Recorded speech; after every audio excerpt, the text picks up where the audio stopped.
નમસ્કાર, આપ જોઈ રહ્યા છો સ્પાર્ક ટુડે ન્યૂઝ। વડોદરા શહેરમાં જરૂરિયાતમંદ લોકોને જરૂરિયાત મુજબ સેવા પૂરી પાડવા હરહંમેશ તત્પર રહેતી અને સામાજિક કાર્યો કરતી સર્વ માનવ સેવા ચેરિટેબલ ટ્રસ્ટ દ્વારા દાતા શ્રી શૈલેન્દ્રભાઈ તિવારીના સહયોગ અને યોગદાન થકી આજરોજ વડોદરા શહેરની એસએસજી હોસ્પિટલના બાળ વિભાગ કે જેમાં નાના બાળકોની સારવાર કરવામાં આવે છે, આ બાળકોના વોર્ડમાં દૂધ અને બિસ્કિટનું વિતરણ કરવામાં આવ્યું, જેમાં સર્વ માનવ સેવા ચેરિટેબલ ટ્રસ્ટના પ્રમુખ શ્રી વિષ્ણુભાઈ વાઘેલા, ટ્રસ્ટના કાર્યકર્તા મિત્રો અને દાતા શ્રી શૈલેન્દ્રભાઈ તિવારીના પરિવારજનો હાજર રહ્યા હતા। નમસ્કાર મિત્રો, આજ રોજ આપણા વડોદરા શહેરની એસએસજી હોસ્પિટલમાં બાળકોના વોર્ડમાં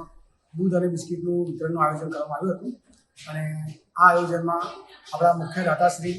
શૈલેન્દ્રભાઈ તિવારીના તરફથી રાખવામાં આવ્યું હતું। એ બદલ હું એમનો ખૂબ ખૂબ આભાર વ્યક્ત કરું છું અને ભવિષ્યમાં આવી રીતે સંસ્થા સાથે સંકળાઈને બાળકો માટે અને લોકો માટે સેવામાં મદદરૂપ થશે એવી આશા વ્યક્ત કરીએ છીએ।